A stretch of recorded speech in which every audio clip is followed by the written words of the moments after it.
Hello, my name is Basil, and I'm the founder of Sendit Markets, a place where you can sell your courses, communities, and software.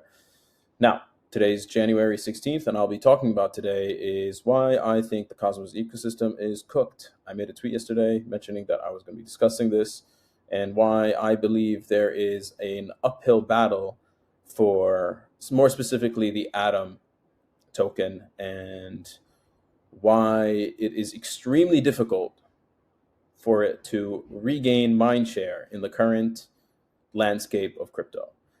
To further go into detail, we need to look at the current landscape of the crypto ecosystem. So I have my Canva here with the whiteboard. I'm going to be drawing. I like drawing. I'm on the laptop, so it's not going to be easy to draw, but we'll try to get the point, and I'll explain different things.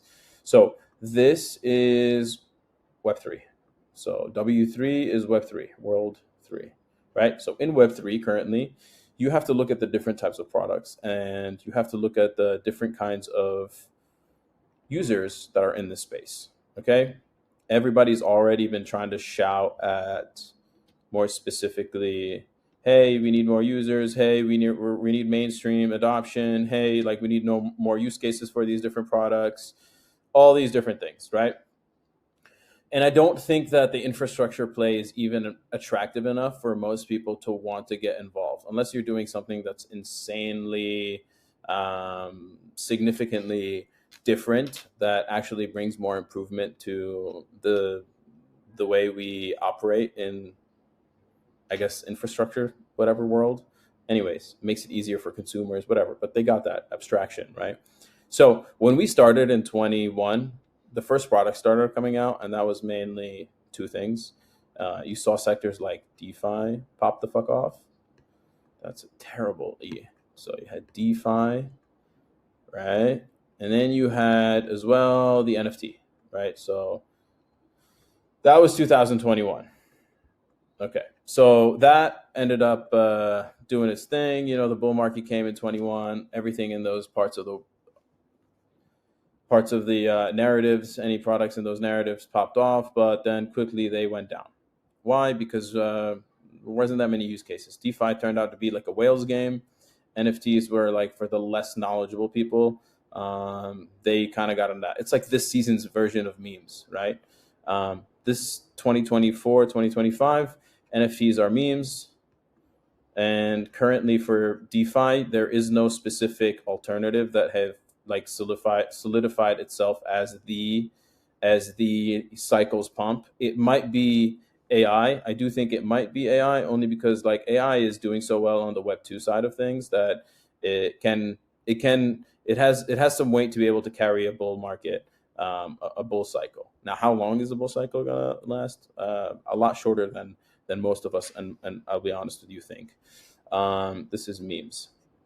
Okay, so these are where mindshare is going. You have, towards these types of things, essentially products. This doesn't have actual products, but the idea of it is like, people trying to build stuff around it, whether it's AI agents, whether it's like this launchpad methodology of being able to go into a token and not having to wait for a specific VC-backed token launch. That's very attractive for a lot of people because it's you have a higher chance of hitting 100x, right? I mean, you also have a higher chance of just going straight to zero, but it's the gambling aspect of memes is what makes it fun. It's super easy to get involved, right? AI, we're still sitting here and waiting. There's a lot of projects that say, oh, like, but most of them are just chatbots from Web 2. That's really it. Would have no utility to Web 3 as of now, and we're sitting here and waiting. Now, that is the scope of 2024, 2025 right now, crypto, right? Now, Cosmos is just kind of like what it always has done is just sit here, right? Cosmos, right? No one is like in Cosmos, nothing is happening in any of these sectors for Cosmos, whether it's memes or AIs. And even if it tries to, it's very difficult to try to capture any of that value because mindshare is already being sucked up by hotter, newer products and chains that are coming out every single day, right? So the Cosmos, as in like Atom, I'm more specifically talking about Atom here. Atom, okay, is very difficult to try to make price go up, Why? You have to make Atom attractive, but there is no real like utility for this token, like none actually right now. And maybe they'll say governance and things like that. Like I stopped kind of keeping up with like all of these different things, but every single product they try to bring in to try to bring more utility for this guy Atom is way too technical for people to even want to like give a shit about, right? The only ones that do give a shit about trying to bring utility for this thing are the already existing long-term Atom holders. And quite frankly, no one really cares as much as the Atom holder cares. The only reason why the Atom holder cares is because last bull cycle it went from $10 to $45 and we didn't sell. Like I was one of them, you know? So it went from 10 to 45 and it didn't sell.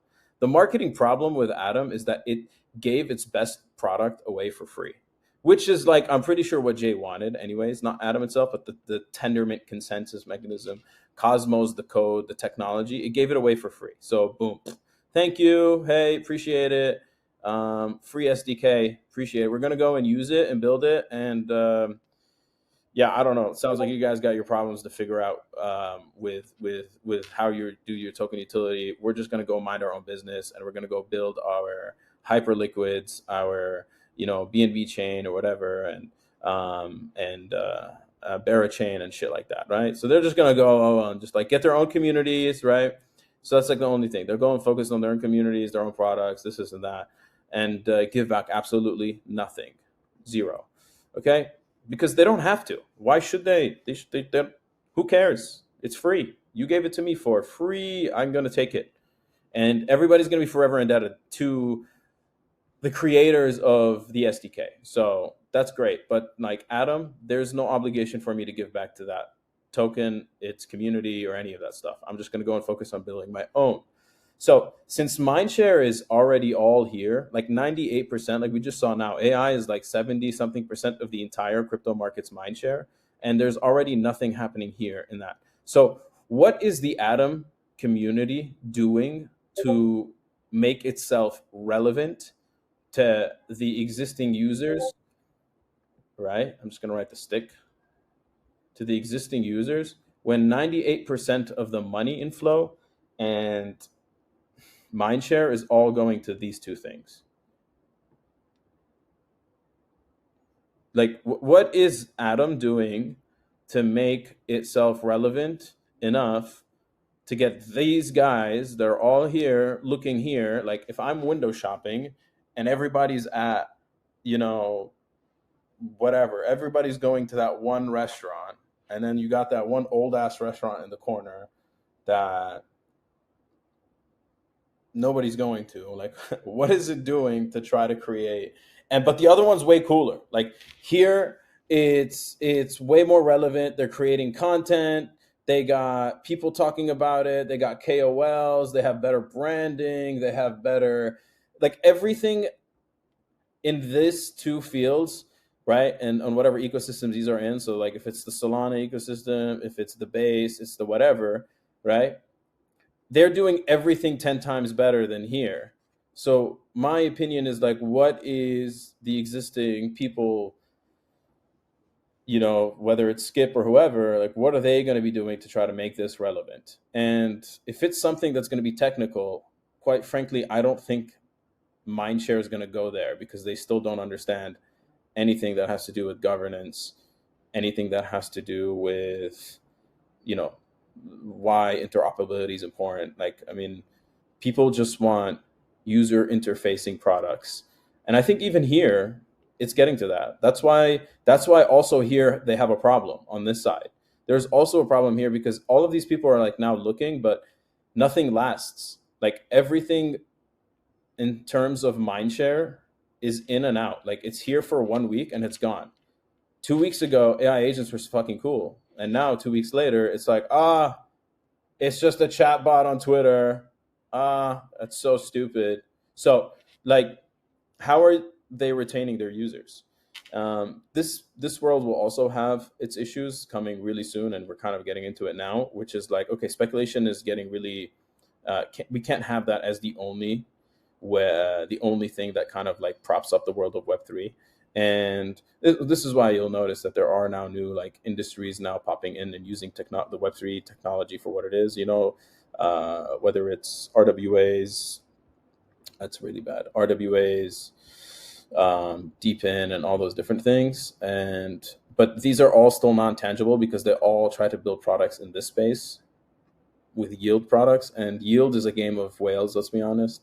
But there are advancements happening in these spaces that are bullish for the future. Just we're not there yet, and there are going to be other industries that need to start coming in here, which is down the path of like creating passive income and so on and so forth, using in crypto, right? If we want the stablecoins are like the best product in crypto. So just creating products around stablecoins and bringing more utility to stablecoins will be, in my opinion, the long-term hedge for Web3. Yeah, this is all temporary. It comes and goes, which is why we have cycles. Adam, I think, is going to find it very difficult to try to compete with mindshare, because even if it tries to say like, oh, I don't want these people's mindshare, I want mindshare of like highly sophisticated people that are in the crypto world. That pool is a lot smaller than that pool. You know what I mean? Like giant. Let's say this pool is just devs, and devs are just going to want to go where there's users. So they want to build products where they can make money, and that's just going to end up being where the users are at. So that's my 2 cents. Sure, there's tons of stuff missing, but yeah,